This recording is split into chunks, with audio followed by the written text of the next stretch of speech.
Hey jerks, we're back. Welcome back to the 52nd edition of the Voices of the Voiceless podcast. And truly one without a voice because we can't get this technology to fucking work. So in all actuality, our name makes sense for the first time because, well, the guy that we made this podcast after is a fucking quieter. So what can you do? I'm Jon. Brad's, I think it's like 433 miles away. Say hello to the marks at home. What's up, Marks? Hey, I'm glad to be speaking to you guys. No, I am. I was really sick, and I'm still not 100%, but I'm definitely there, and I missed you guys, and looking forward to spending the next hour or so with you. How did you not wait? What did you have? Because a common cold doesn't last a week. Neither did a strep or a sore throat. I've had a lot of stuff. So I have had a cold and a virus and a double ear infection and an upper respiratory infection. Yeah. Oh yeah, it's been pretty much everything in the medical dictionary I've had, and I've been on 5 different medications, and I lost my voice for quite a bit of this as well. So I felt terrible. Did you? But Well, I was gonna say, did you get your medication from Eva Marie? yeah, absolutely. She's like a little pharmacy. What exactly did she have? Can you go on record with it? Well, it's just Adderall. Legally prescribed Adderall. Well, there has to be something off the books, right? I mean, let's not kid ourselves here. She's quite the hussy. She's got all the stuff. She's got all the hookup. Coke, smack, crack, yank, crank, you name it. So she's been raiding Scott Hall's bathroom, is what you're telling me. Yeah, I think they share a bathroom. Well, honestly, before we get into our tweet of the week, poor Scott Hall, he was back off the wagon. And I according to DDP, breaking news earlier, he's back on. For now. Okay. In all honesty, I love Scott. I wish him health, happiness, and many women. How long do you think it's going to be until he falls off the wagon again? And I'm being 100% honest because he might truly have an addiction that can't be fixed, and I hope to God it does. I think that would actually make for a fun game. Oh no! Like a little office pool, like a podcast pool. How many days until Scott Hall falls off the wagon, and then we give a prize to the winner, or something like that? I think that would be a good idea. We'll see. Now, can we do a disclaimer? We're not making fun of anyone with an addiction, okay? Trust me. I know a lot of people in my life that do. I would never make light of it, ever. But the reason it's funny is because Scott Hall is Scott Hall. And it's not even funny. The guy's going to be fine, which is why we're making jokes. We know he's okay. I mean, God. Don't get all your fucking wrestling tights in a bunch. You know what? Take those panties, put them in a bunch, stick them up your asshole, and send them to Seth Rollins. He'll like it. Yeah, and then he'll send you back some pictures and talk about wanting to get his hands all over that. But that's for later. We'll talk about that later. All right. Well, we do have a tweet of the week. And since I hit the music already, this is sneaky. I'm a sneaky cat. Talk about it. What happened and why is TMZ our tweet of the week? The tweet of the week is from Ryan Satin. And, did that cringe for you to do? So they just had the Battle of Los Angeles, BOLA. Yeah. At PWG, Pro Wrestling Gorilla. And Pro Wrestling Garbage, you mean? Yeah, that's what it is. That's actually what it is. It's the nichest of the nichest pro wrestling. It's that dark underbelly of the wrestling market. And so Ryan's tweet is, there's a butthole party in Reseda and Jushin Liger is the conductor. Hashtag Bola16. Accompanied by a picture of a train of 10 wrestlers with thumbs up each other's buttholes. That is kind of funny. And I'm like, this explains so much of what is wrong with the business today. This is not wrestling. I'm glad they can get, 500 people 300 people, whatever it is, packed into a VFW and a Reseda, sweatbox, California. and yeah, you know. But this is just, I mean, it's totally embarrassing. I mean, would you want to see this? No, I wouldn't. I mean, I know a lot of WWE people wouldn't want to see it either. I will give it some credit. You know what? Marty Scurll is the Bowl of 16 champion, and he's a fine wrestler who was seen talking to William Regal backstage, I think after night 1, I think. And we all know the last time William Regal was at PWG. Do you remember? Trivia question of the week. New segment that I just created. Are you saying I know the last he was? Huh? He was at Bowl of 15. And what happened after that? Use your brain. It's a big one. Yeah, I do have a big brain. You're right. Yeah. After that, who was signed? That's it. That's the answer. But who was it? I know. I can't remember.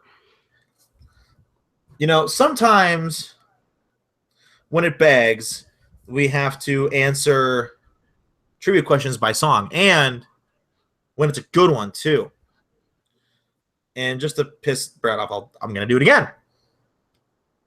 Got to make sure the advertisement does not play, and it won't. We have a winner, folks.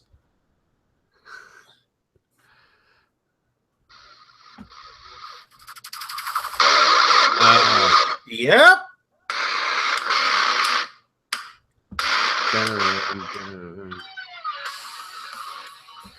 Well, he went from drawing 300 people to drawing 300 people. Well, okay, we all know that's not true. But you know the great thing about this is what? No, I was just going to say the great thing about this was here I thought we had hit a good example, a prime example of what is wrong with the business today, right? And then I get one even better that just came up. Well, don't spoil what how mad you're gonna make people later, okay? Just forget about it for now. No, this is not about Kevin Owens. Oh, it's not. A fan tweeted, "Congratulations to Will Ospreay on being part of a legit Meltzer-rated 5-star match. Flip forever, flip forever, flip forever." And then Will Ospreay retweets that. That, in one tweet, and I've got it on our Twitter feed, is exactly what's wrong with the business today. High flying action with social media presence? The fan who's more concerned about the fucking 5-star match, okay, and talking about flips forever, not characters, not psychology, not two people wanting to see them fight, right? It's all about flips and 5 stars and putting over David Meltzer and his star rating system. And then the wrestler is retweeting this. Come on. This is just... And then they don't get it. And then they don't understand why they can't fill these fucking buildings with more than 500 neckbeard smarks. Well, I've got an idea. Jesus Christ. Hey, you know what? A high flip is like a firework. People stare at it and go, ooh, and don't tell me I'm wrong. Because you've all done it. You've all heard it. I mean, I'll be damned if I can't admit right now that I haven't done, ooh, to like a Sami Zayn big flip off the top rope. I've done it. But you know what? Of course, that's all you pop for now. That's all the fans have been conditioned to pop for. Well, that's not because true. They pop for high spots. That's the only fucking thing that matters. That's the only time they get a reaction. And so they have to keep doing more high spots to get reactions. And then they're going to fucking hurt themselves. They're going to be injured all the time. They're going to have shortened careers, and nobody cares. We're going to move on to the next flippity-doo who can do the next flippity fucking trick. I don't think everyone – I don't think that's the only big moment, by the way. I disagree with that completely. That's an absolute. Yeah, and you're not a Sith. You can't speak in absolutes. You're not allowed. Okay? Star Wars reference for – I'm allowed to do whatever I want. Well, that's – you can't say that's the only thing that generates a pop. That's not true at all. That is a good general rule, though, I would say these days. I would say it's a lot more consistent than I would say 5 years ago. But I mean, let's sit back and look at the most over wrestlers in the past 5 years. Not any of them did a flippity. I mean, Punk did every once in a while, but he didn't do a fucking backflip into a 937 star press. It was a elbow drop, or I think he might have done a couple suicide dives here or there. But I just don't understand. All part of this indie darling revolution that has infected the WWE. Well, don't you think that CM Punk started that? And Daniel Bryan? He was a big part of that. And you know what? And they could have taken that and they could have run with it in a major way, but they handled it incorrectly. They're letting the marks work them. The WWE is. It's amazing. They're catering to these people who are a niche audience of 3 million people. And apparently they're just going to bleed them dry of all their money and not worry about a mass casual audience. It's pretty amazing. We're gonna discuss it later, okay? We're gonna discuss it later. Let's cool our pies here. But what we do have to do is get to Dean and Petro's. He's gonna run in 7 days ago. He's actually transcending time and space, so he might have said some things that already happened. But that's the beauty of live television that's recorded and edited. We're going to find out what it is together. So what does Dean have to say? Hopefully nothing about Hulk Hogan, because Brad will cry.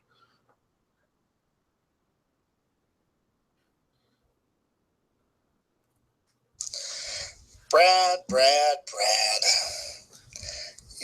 going to let you have your moment. I mean, you were citing, that was fast. Pritchard and the booking and the protection of Hulk Hogan, and that it wasn't Hulk Hogan, but it was Vince McMahon, and everything's hearsay, blah, blah, blah. I'll let you have your. You're a Hulkamaniac. I understand. You don't want your dreams shattered by understanding that you follow an egomaniac as your favorite wrestler. But I will say this: the greatest of all time. If you want to say a guy who, thanks to Vince McMahon, revolutionized wrestling.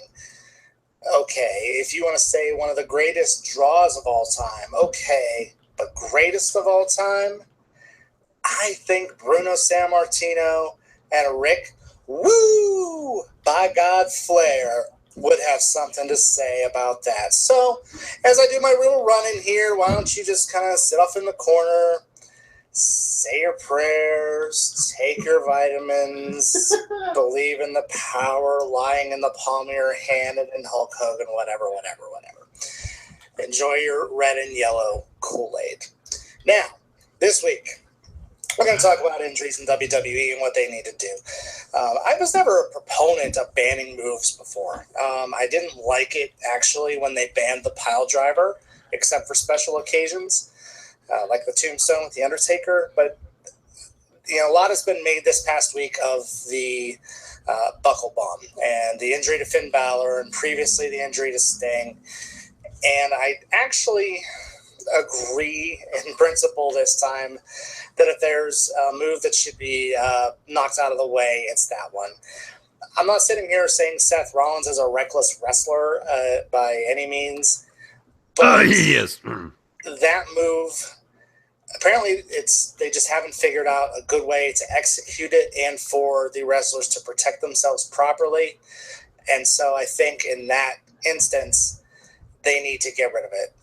Now, I wasn't in favor of the curb stomp being banned, but and maybe you guys can clue me in. Actually, I don't know. Was it a case where they were afraid that kids would imitate it, or was there something? Because I don't recall anybody being hurt. So. The thing that bothers me, though, is, kids could imitate. If the kids was the reason, kids could imitate any move. Your kid could put a figure four leg lock on you. If you put a figure four leg lock on someone, legitimately put it on them to hurt them, you're going to break their freaking leg. I pedigreed somebody. If you put on the Cobra Clutch, if you put on a full Nelson, if you put on an arm bar, to quote Chris Jericho, you'll hurt someone. So, the curb stomp specifically, I think executed properly, that move's okay. It's no worse than DDT. But the buckle bomb, yeah, it's time to go. And even beyond that, WWE, and who knows if anyone from WWE really ever listens, but I hope you do, and I hope you take this to heart. The suicide dive, that has to be curtailed. Yep. Everyone is using it. It's in every single match. When they were in Pittsburgh recently, Sasha nearly broke her neck, if not for Charlotte. But it seems like it's in every single match now, when it used to be something special to maybe see The Undertaker dive over the top rope or for someone, a high flyer, to do it. That move has so much inherent risk in terms of a neck injury in particular. That one's got to just be reserved for a special occasion, for a WrestleMania.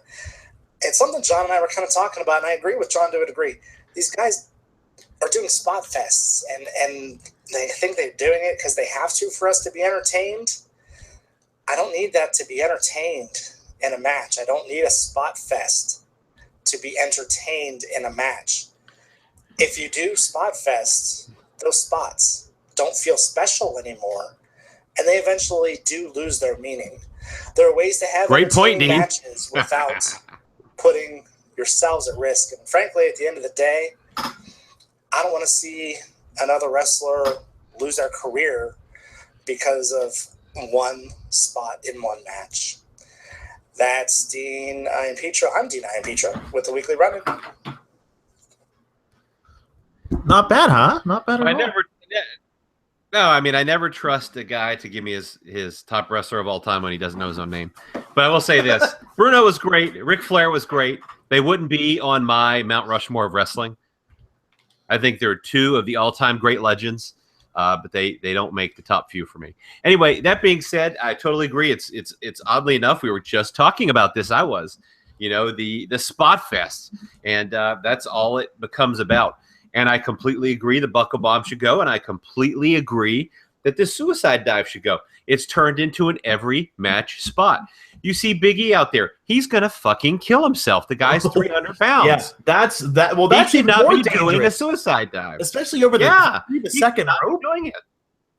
Yeah. It's going to create a disaster. All of these unnecessary spots just to get a pop from the audience. The risk does not outweigh the reward. Now, if this was a big moment and this was to capitalize on a big moment, then fine. But just to do it because, it's that spot in the match where he goes outside of the ring and you've got to do something. I mean, come on.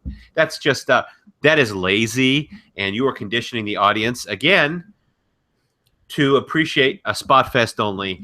And, I actually like matches that have some story and psychology and characters. Yeah, honestly, Triple H, Shawn Michaels is a really good example. Then they did 3 Stages of Hell. Sure, there was some extreme there, but I think the bulk of it was the storyline they were creating. 2 best friends, WWE lifelong, business partners. They were the fucking clique. And all of a sudden, Shawn comes back from losing his smile and he found his dick. And all of a sudden, you had healed. Strangely enough, it was in Vince's ass. All of a sudden, you had healed Trips taking out his best friend, and it was predicated on the story. It wasn't predicated on Shawn Michaels doing 17 stage dives and fucking butt shit. It wasn't like that. Even the look at some of the best shit. Yeah, no butt shit. Look at some of the best storylines of all time. Rock Austin, Michaels Taker, Punk Cena. Hogan Andre. I bet you in all of those matches combined, there might have been, I don't want to under exaggerate, 2 handfuls, so maybe a 10 or less huge high flying spots, and Taker did 2 of them at least by himself. Yeah, and I realize it was a different time, but you look at Hogan and Andre, and arguably the biggest match in wrestling history. Yeah. WrestleMania 3. And, did they do anything, really? Today, these neckbeard smart fans would boo that out of the building. Oh, that wouldn't have gone over in a fucking a dark match on Raw. It's time for them to recondition the audience and start manipulating them again and start, dictating to the audience instead of the other way around, because they're not ever going to expand their audience this way, and frankly, they're always going to have some level of smart fans unhappy anyway. They're going to continue watching, so I think they should try to expand their audience to a mass appeal and They don't need to do a spot fest to do that. They just need to build up a fight. I mean, you see this is now being done some in MMA. Give these guys some drama, a story, a backstory, why they want to fight, or trash talking back and forth. So you want to see that climax when they get in there and fight each other. So it's not just about, well, Nick Diaz, he didn't do 20 spin kicks. So this wasn't a good fight. This was a 1-star fight. I mean, come on. Could you imagine that? It's about the build-up and getting them there and kind of watching everything climax and explode, and you don't have quite as much focus on match quality. It's about the whole story, the entire piece, not just the match quality. You can do that. It's okay. No, you can't. You have to have 5-star Meltzer match. And who the fuck is Meltzer to say what a 5-star match is? I know, right? The guy doesn't even wrestle. It's a subjective art form. I mean, I think Sami Zayn Nakamura is a 5-star match because of the psychology that was in it and how electric it was. I think Cena Punk was a 5-star match. I think there was Orton and Christian at Over the Limit 5-star match. But he fucking didn't. Yeah, no, I thought Hogan and Andre was a 5-star match. I'm going to tweet that right now. I'm going to type it because I'm on a computer. I don't have to use my shitty fucking ass cell phone. All right. So I'm going to say if you're big characters, you're on the big stage. There's stakes. Something is on the line. You know what I mean? Those things make a huge difference. I don't care. Sure, as a hardcore fan of many years, right? I've been watching this forever. I do like a good work rate match. However, that's not the only thing I want to see. And I like average matches with great characters and great stories, too. I don't want to see just two guys get thrown together and have a 15-minute 5-star match. That eventually gets fucking boring. Yeah, you need to retweet that. I said, and everyone go to Fisher Wrestling and retweet with my retweet. Why does Dave Meltzer decide what a 5-star match is or not? Isn't it a subjective art form? Yeah, that's pretty good. So yes, 100% correct. Who the fuck cares what a 5-star match is? Just fucking have a match and make it good, all right? Doesn't need to be 5 fucking stars. Who the hell cares? Really? I mean, all right. So Big Mark, yeah, you retweeted it. Big Mark wants us to talk about our fantasy draft, and I'm cool with it. So, I mean, the NFL season starts tonight. This is going to be happening on Friday, so happy Friday, everyone. But Wednesday we drafted a fantasy team for funsies. And what are your thoughts coming out of it for you football fans? For the wrestling marks, this is where athletes go to play a sport that isn't fixed, just so communication is clear. Yeah, I mean, I thought that overall I had a decent draft. I didn't have a great pick, right? I was 6 out of 8. But, I think I recovered pretty nicely considering I took a wide receiver strategy. I think I have, frankly, a decent team. Phillip Rivers, LaShawn McCoy, Matt Forte, DeAndre Hopkins, A.J. Green, Jordy Nelson, Greg Olsen, Frank Gore, Denver's defense. The Pats' defense is a backup, which I think is going to be a nice sleeper this year. Sure. Gostkowski is my kicker, and I think a pretty decent bench as well. So, I think I did all right considering I was 6th pick overall, but we'll see. I look forward to some trash talking on the podcast every week, especially Absolutely. As you and I do face each other. I don't know when, because we're gonna face each other. I think 3 times, 2 times or 3 times. I don't know if we're in the same division or not, but that's gonna be fun. Yeah, I'm looking forward to beating you. We'll see. And your team name, speaking of, is the classic internet jacularity takes off for Harambe, in which you've prepared something. I have. My team name is, in fact, a tribute to our Lord and Savior Harambe. And I have prepared a brief musical interlude and poem. Harambe, you're my boy.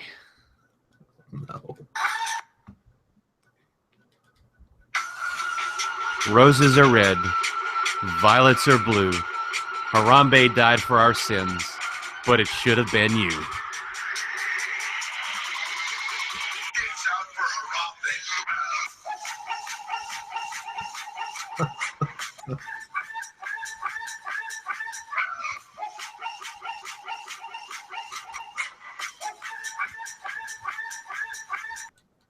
That was We pretty love awful. you, Harambe! Your poem was good. That song was awful. Yikes. I hate rap, so I'm just old. I guess I'm just really old. So let's go. You know what? Like I do mean it. Your poem was beautiful. Just overshadowed by terribleness. But you want to know what? You want to know what had something minutely great overshadowed by a lot of horrible? I want you to take a guess for me. Monday Night Raw? Monday Night Raw! That's right, folks. Wow, that was a dumpster fire. It's kind of like my ex-girlfriend. It was terrible. And we're not one of these marquee podcasts that like, well, if Seth and Owens don't jerk each other off and fucking do 300 illegal moves and junk, I'm gonna be mad about. No, that's not it. It truthfully, and you don't hear me say this a lot, I'm the positive one. It was the worst episode of Raw outside of 3 segments that I've ever seen. Terrible. So let's get into it. Why don't you? I'll let you start it off. Bayley and Charlotte. Bayley making I guess was her debut match on Raw, since coming back to the main roster. Is that right? No, she faced up against Dana Brooke week 1. Right. Yeah, was that forgettable. See. Okay, look, so this is really her first big match on Raw since coming to the main roster. It was against Charlotte, and, Charlotte champion. She beat her clean. It was a very interesting result. Well, you have to give Bayley a win, and honestly, the only other good female is Sasha, and she's out, so... I don't think they should have had the match to begin with. Then what do you have Bayley do? Sit there? You have her beat someone else until she's ready to go for the title. There's nobody else. Everyone was so jacked up about the Raw women's division that they forgot that there are really only other 3 people. Yeah, well, maybe they need to bring in some jobbers. I guess SmackDown's women's division is kicking their ass. I think so. I mean, it's nothing to think. So Big Mark did forget the beginning segment with KO and Seth and Mick and Seth beforehand. I gotta say, for all, I think it was all 5 total. For all 4 or 5 of them, I think that was the best mic work they've done in a long time. Kevin was great being the egotistical prick. Seth was on fire with his passion. I could feel it. Steph had good acting for a change. Mick was good too. It felt like he was really getting into what he was wanting to say. I think that is, so the 4 of them. I actually kind of liked there was a promo segment in the beginning that made sense.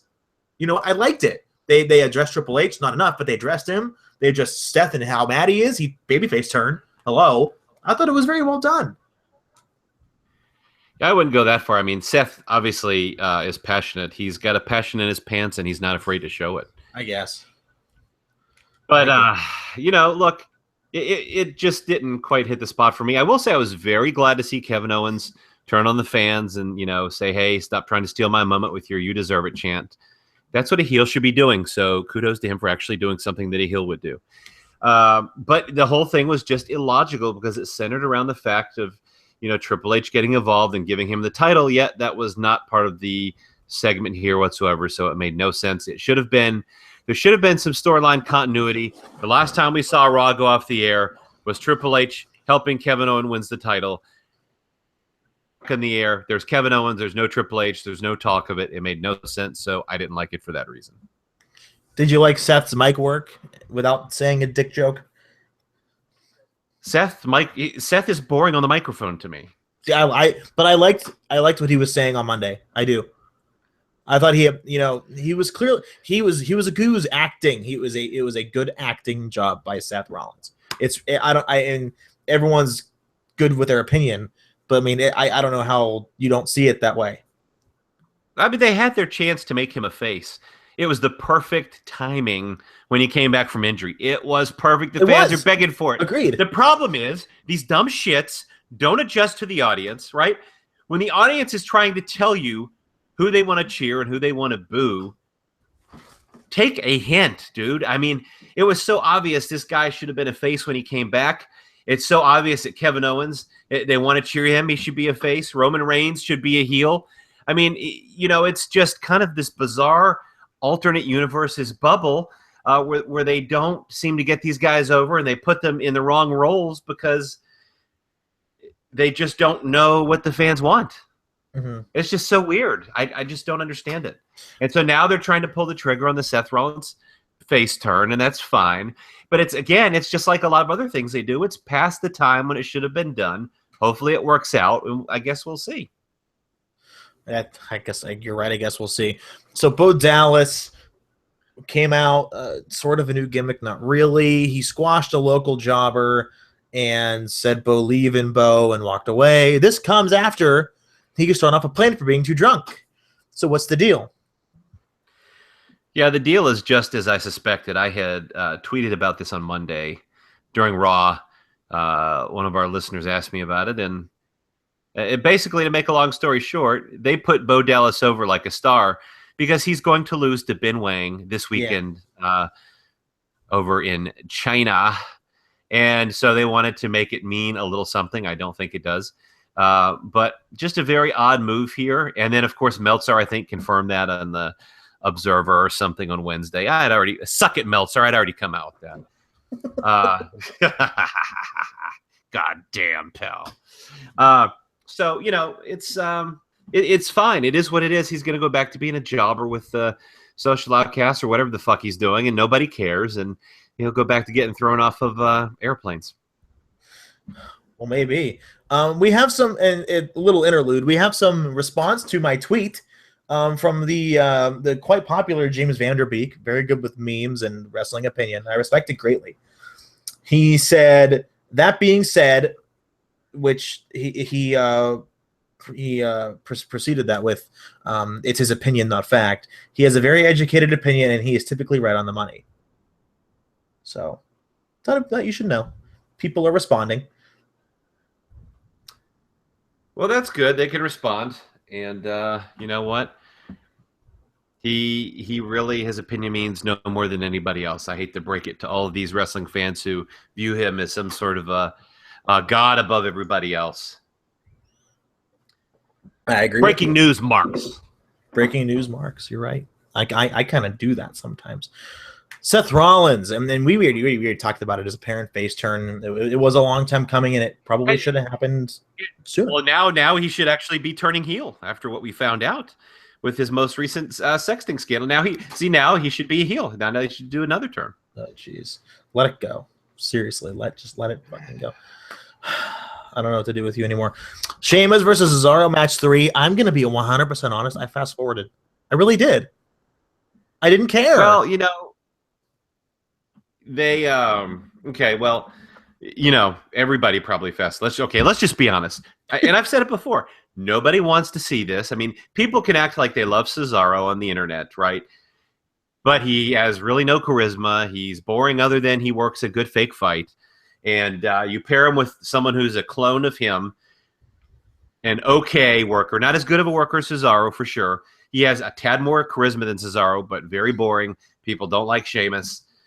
This is just a combination for torture. I think if you want to get information on where ISIS is at, I think you sit them down, you tie them up. You don't give them Chinese water torture. No, you have them watch a best of series of Sheamus versus Cesaro.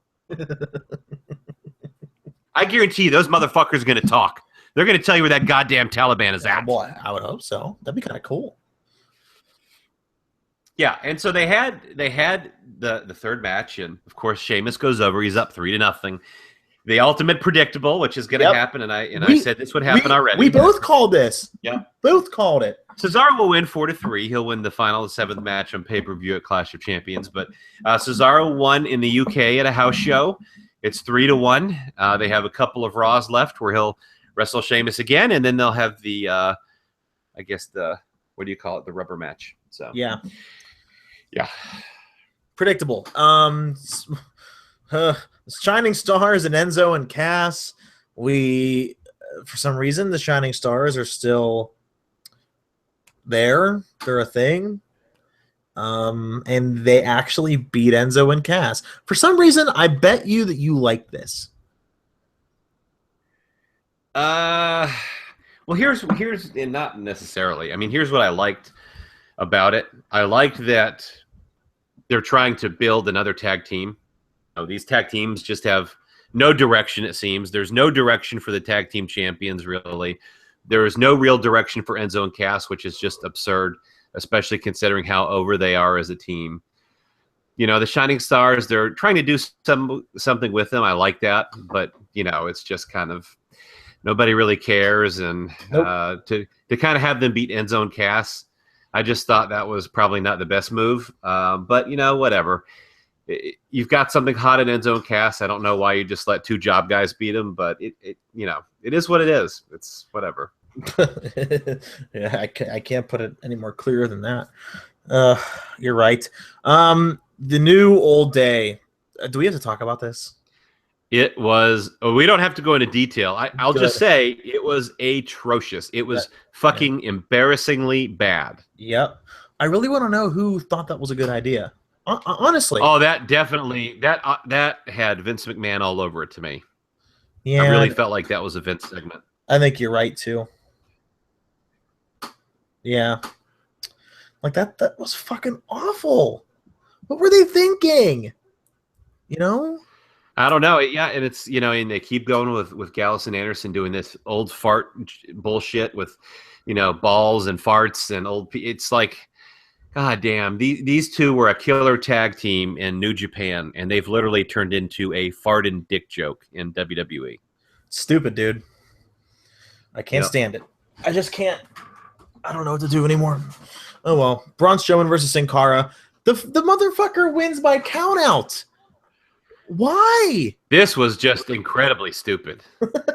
Look, and I'm no fan of Braun Strowman. I think he would be better off washing cars or something, because the guy is just completely talentless when it comes to pro wrestling. Even his squash matches, I think, look bad.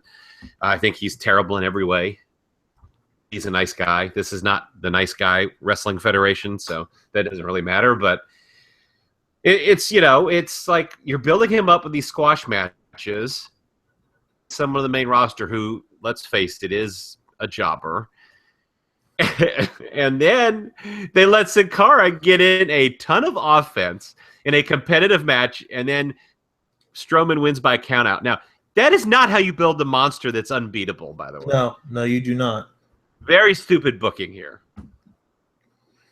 Very stupid. And frankly, the match was terrible. And as I've been saying, as he starts getting out of these squash matches and into more competitive matches against main roster talent, he's going to be exposed in a major way. Like Goldberg was. And that's fair. I think it's very fair. Goldberg was exposed by fair. Yeah. Goldberg was exposed by Regal and WCW. He got upset and he fucking got pissed. All right. Sorry. Get good, kid. The Sasha Banks retirement tease, which was the most interesting segment of the night for me, because she really sold it well. I knew she wasn't retiring, but she sold this segment well, and I was impressed. What did you? It was not well liked backstage, and I can see why. I hated it. See, I liked it. Absolutely, I hated this segment. I hated it. I thought it went too long. I don't know why a babyface would be out there tricking the fans and teasing them that she's going to retire and then say that she's not. That was a heel move. I don't know why she's a face in any manner, actually. Nothing about her really stands out as a babyface. It's, the whole thing was just puzzling. It was very stupid. It made no sense. She could have just come out and said, my announcement is that I'm back, and at Clash of Champions, I'm going to kick your ass. And that would have been, 5 minutes, and it would have made sense. But now they've done something even worse, is they've completely convoluted this women's division on Raw. First, Bayley was winning and getting the title shot, right? After beating Charlotte. And then Sasha comes out and says that she's going after the title. So who's the number one contender? Who's getting the title shot? This Sasha. made no sense whatsoever. It's Sasha. They already answered that. But then why did they say Bayley would be getting a title shot? Why did Bayley beat Charlotte? The whole thing just makes no sense. There's no continuity, even from segment to segment within the same show. couldn't write Sesame Street. I have no answer for you. I really don't. I wish I did. Like I always do. So to end the night, I'm going into a Hillary Clinton coughing fit. Roman Reigns stood tall to close the show. Imagine that. After Zayn and Owens match, which actually was really good. Surprise, surprise. And he announced that Reigns will wrestle next week for an opportunity to make the Universal title match a Clash of the Champions, a triple threat. Also, there was no Triple H or explanation of last week entirely. They've been telling everybody, look, Roman Reigns is being de-pushed, but yet you watch every week, and Roman Reigns is standing tall at the end of Raw, no matter if he's in the championship picture or not. Yeah. Surprise, surprise. Ridiculous. So what do? You don't do anything because it doesn't matter. Roman Reigns is going to be there no matter what. Deal with it. Deal with it. Whose slogan was that? Deal with it. Brad's dying, everyone. So what I want you to do is send all of your gift baskets, fruit cakes, Kevin Owens, I'm over here dying, China dolls to 9160 Herb Lane. You can find Randy Orton on that same street. They live next door. He loves postcards from Venezuela. He likes Will Ospreay versus Ricochet DVDs. You done? I'm done, I suppose. I mean, I'm over here dying and I'm sick, but I am determined to do this podcast for our listeners because I care. Yeah. So the Raw was horrible, right? Horrible. They'll explain. Oh, it was terrible. It was not good. How much you want to bet Yeah. Triple H shows up? No explanation, no precursor at Clash of Champions helps Roman win the title, or helps Kevin win the title again. He'll show up when it's convenient to put himself over and make himself look like a star. You're damn right. So on to SmackDown Live, which I didn't even get to watch yet because I've been busy. I heard it was. I heard it was all right. I have one big question though, and we'll get to it. The women are getting a heavy focus. Now talk to me about that because, like I said, I didn't get to watch it. Yeah, they're trying to make the women's championship into a big deal. So, which I thought was really good. You know, they're crowning their first champion at Backlash, so they want to make sure it's a big deal. So they have the first segment of the night, and they kind of get the women out there and in a talking segment and trying to promote the match. And granted, it wasn't perfect, but I thought they gave the women a good portion of the show, and you know, that's really good. It's a good contrast compared to Raw. And so they had that, and they had the match later on in the night. They tried to make it competitive, and they tried to make it seem like the championship was important. And they also tried to add some elements of unpredictability, like who is going to win this thing. And the truth is, I don't know who's going to win it. I like that though. Yeah, absolutely. SmackDown, like 60% of the time knows how to book. Good for them. Good for them. The Miz and Apollo Crews. You're taking the lead on this. I don't know what happened. They actually had a good match. Well, how many well, flips? How many flips that were dangerous? Because there's a difference. Well, Apollo's more of the flippity-do than the Miz, obviously, but they seemed to have like a natural chemistry in the ring. So I thought they had a good match. Good. Nothing spectacular, but it was good. It's, you know, that was exactly what it should have been. So, and the Miz actually went over strong style. The Miz and Ziggler was on commentary, and they resisted the temptation of a distraction finish and Miz losing. And they actually just went forward with the Miz pinning Apollo Crews clean. So they made the Miz look strong going into his match against Dolph Ziggler. Finally! Which Miz will win. Randy Orton's story about the snake. Is he talking about his own dick? Yeah, he was taking it to Viperville. Okay.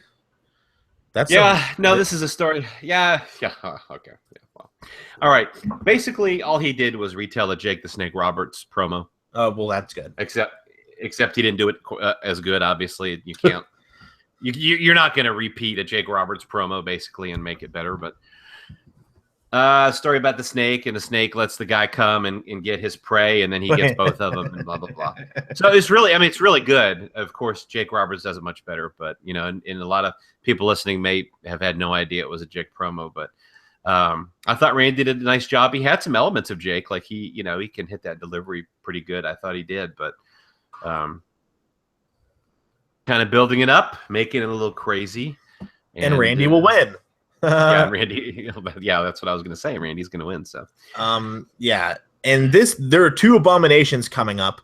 Some maybe 3 if you see it that way. Tag team tournament, and the update: the finals will be the fucking Usos, bunch of cunts, and Rhino and Heath Slater, who I'm pulling for like no other because of a storyline kayfabe injury angle for Chad Gable.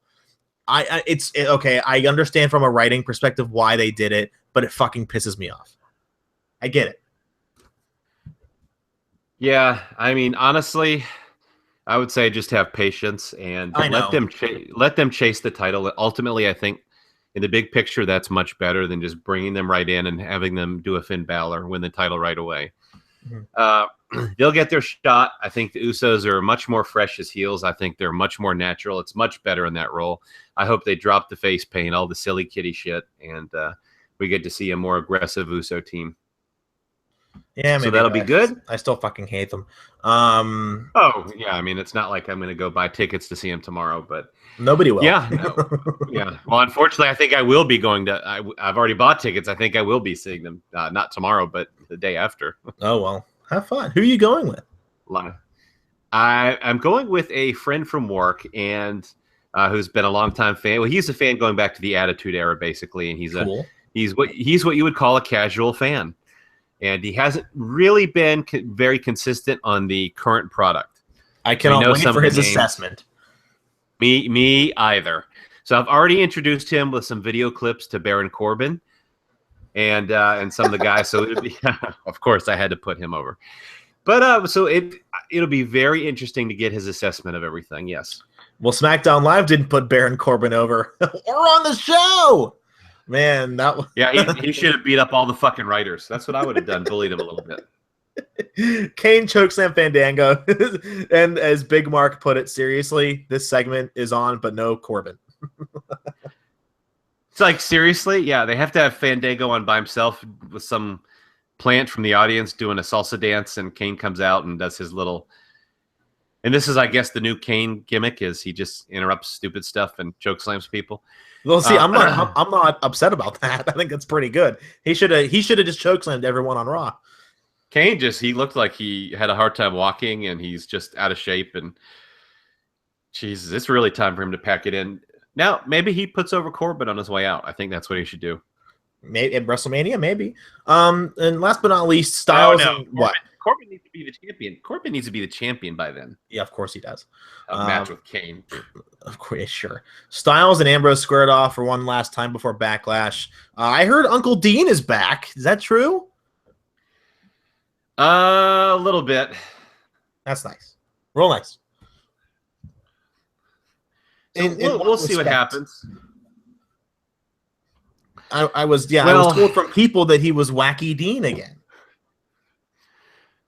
Part of it was a little wacky. Okay, so the week before this, you had where he had on the cowboy hat and the poker chips and whatever, and that was like Wacky Dean. Then this week he had a segment where he had coffee, and he was getting coffee, and he was kind of wacky, and it was just like it's fine. It's just not fine for a champion of the show, right? And so that's been a big critique of mine. As you know, I'm a big Dean Ambrose fan. He's one of my 2 current active performers. They're my favorite, him and Corbin. But I hate the Wacky Dean part. I hate it. I think he's so much more. Stone Cold was wacky. They finally let him get a little bit of more serious Shield type of Dean at the end, and then he dissed AJ and said the face that comes in second place, which is a good line. So these 2, I think, are going to have a good match. I'm going to watch it at the live event on Saturday night before the pay-per-view, so I'll get a little preview of what it looks like. But Yeah, no, I'm really looking forward to the match. I think it was, they could have done a much better job pushing the main event here. The problem is they had no time, right? Because they have SummerSlam, and then they turn around, and then SmackDown has a show like 2 to 3 weeks later. Yeah, that's iffy. We're gonna see how many people actually get it. And speaking of previews and predictions, we'll run through these pretty quickly because we have to get something pretty big at the end. Bray Wyatt, Randy Orton. I think it's obvious. 1, 2, 3, Randy Orton. That was fast. He'll win just that fast too. Believe it or not, 3 seconds. Yeah, Randy Orton. Yeah, easily. Yeah, Randy Orton. Usos versus the Hype Bros. But I will say this: Bray Wyatt should win. He should win. He should win, but he won't. Of course. Yeah, we already know who's going to win here. Usos over the Hype Bros. I'm almost positive. Yeah, what you got? Yeah, Usos. Yeah. Yep, that's what I have. I say Usos. I feel like that's kind of obvious. So then the winner of that versus Rhino and Slater. You know what? Give it to Rhino and Slater on an accidental victory. I'm not sure how it's going to happen, and I've been kind of torn on would the Usos win, and then when Gable's back in 2 to 4 weeks, they chase them, or would it be Rhino and Slater finally gets his contract? I'm going to go with Rhino and Slater winning the titles in the tournament. Me too. I think Slater is such a better fit on SmackDown than Raw, and I think fans have really kind of oddly taken to this tag team with Rhino. The writing's been good for them. Yeah, creative, different, like silly, but not like douchebag silly. I've really liked what's been going on so far.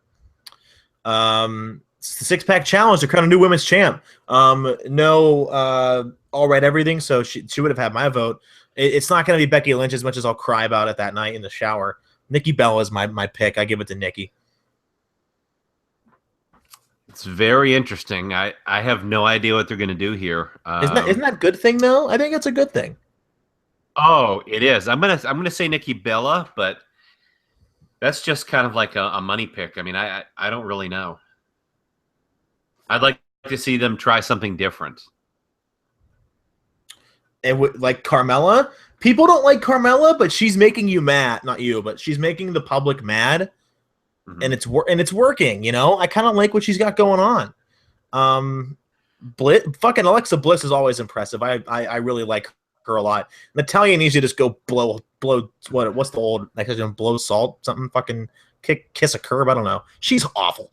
Naomi's improving herself, reinventing herself, which I'm really I can respect that a lot. And Becky's just too damn awesome to get a title. She don't need a title. She doesn't need one. So I think Nikki's the odd woman out. Yeah. Last but not least, though, the WWE World Championship. Did we say? Well, I was going to say, did we discuss the Miz and Ziggler? Miz, I don't even think it's close. Yeah, Miz. I think they are making an enormous mistake if Miz doesn't win here. Easily. And SmackDown's been booked right, so I'm giving them a lot of credit. I want to keep giving them that credit. So Ambrose Styles, I give it to Dean. I think it's too soon for him to lose it already.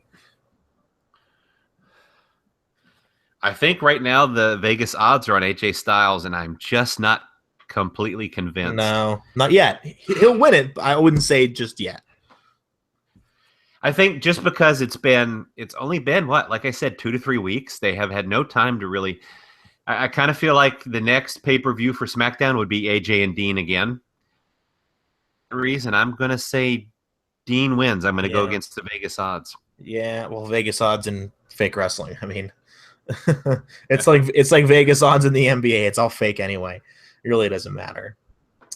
All right, so we have 2 things to get to, and then the big kahuna, no pun intended. That was a good segue, wasn't it? You like that? You like that one? I just come up with it right now. I always do. So Paige, and what a disaster this has been. She's on her way out, according to the Meltzer bomb, and I hate to see her go, but fucking hell, Del Rio is fucking. I don't know. Well, he's fucked her, obviously, and I think he's really put a lot of bugs in her ear as far as what to do. So I'm gonna stay with that. Paige is gone, man. Yeah, and by the time this podcast comes out, Del Rio will be holding a press conference on Friday Is he? When the podcast How? will come out On Facebook or? I don't know. Streaming somehow from Mexico City, and he's going to announce his status with WWE, and I'm assuming he's going to announce that they've decided to part ways. And as of October 1st, he'll be completely free to go anywhere, TNA, etc. So that's coming, and that's fine. I mean, I'm not going to miss him all. I thought his run was pretty terrible overall in WWE the second time. So, Oh, I do too. I absolutely. I mean, how else would you really describe it? You know? Awful. Yeah, it was. Yeah, and maybe this gives someone like Baron Corbin or some other guys coming up to SmackDown a chance. Now you've got a guy who they clearly were positioning as an upper level heel down. And so now you kind of need that gap filled. So maybe it'll be an opportunity for someone else. I sure hope so. Last but Paige though, like, wow, what the fuck happened? Like, holy shit. It's a very interesting situation going on right now. Interesting. And, damn. I don't think she's returning. What a fucking dumpster! Like, in fact, it was probably the end of her major wrestling career. How at the drop of a hat, it's gone, and I don't think she's injured. I think she had a neck injury, and then they just didn't want to bring her back because she's a fucking nutcase, and her mother, dumb bitch of a mother, doesn't help either. She won't keep her fucking mouth shut. Yeah, her mother doesn't keep her mouth shut. That's very true. She doesn't help any situation at all by going on these social media rants. She's as bad as Eva Marie's boyfriend. He's a fucking doofus. Yeah, he is a doofus. He's going to get her fired. He doesn't know when to shut up. Yeah, so, I think Paige will end up parting ways with WWE. I don't think they have any plans for her to return. She's got an attorney, and she's trying to get out of her deal, and I think that's what'll happen. They'll part ways some way or another. So, and then maybe she'll go to TNA. And speaking of TNA, that's where Cody Rhodes is scheduled to go. Can you believe that? Good for him, I guess, maybe. He's not going to be signing, I guess it's some sort of per appearance deal, or it's not like a full-time deal, but he's going to be doing some ROH and TNA work, and he's not going to be allowed to use the Rhodes last name. So I don't know what they'll do. They'll call him Cody. Cody. The artist formerly known as.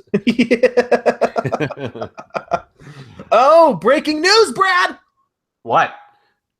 According to Front Row Brian, who, well, I guess it isn't really breaking, but it's breaking enough. It happened at 7:09, which is like an hour or so ago.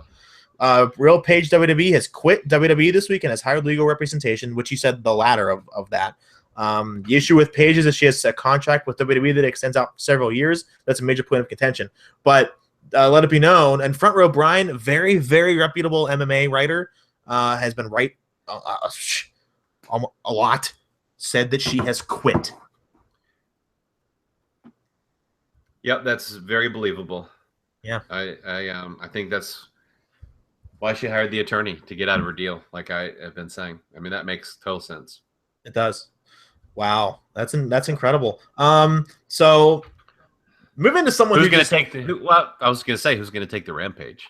Well, this guy might. I mean, his dick's big enough. But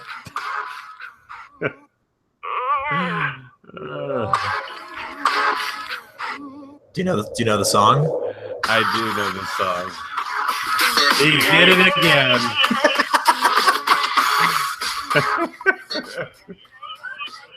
Seth Rollins exposed himself to a woman once again. If it would have been Britney Spears, I would have given the guy props because it's Britney Spears. Seth Rollins, pervert alert, a serial sexter.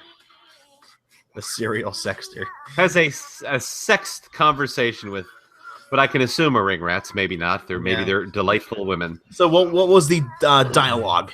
The woman, who of course screenshotted the conversation and posted it because that's the great thing to do.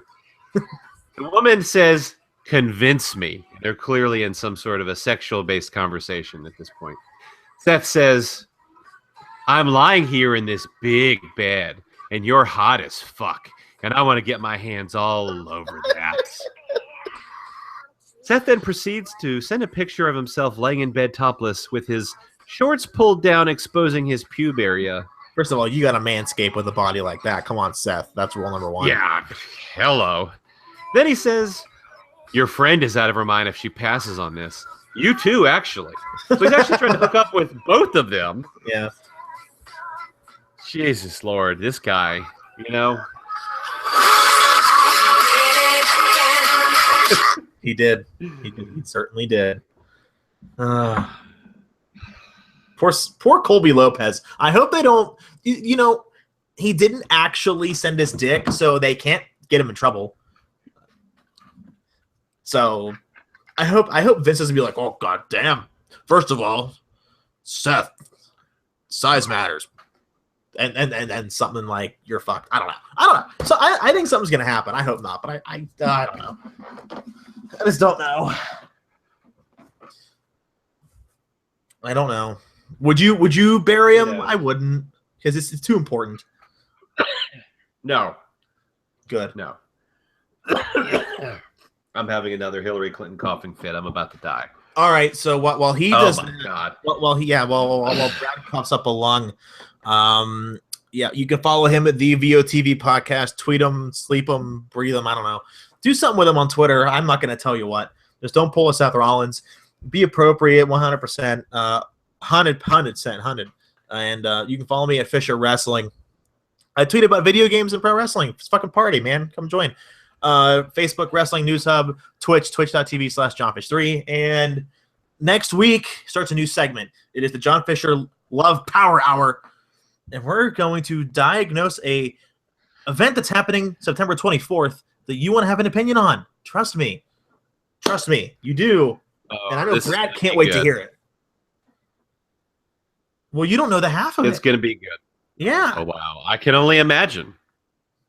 It's going to be great. No more dating profiles. No more something. I don't know.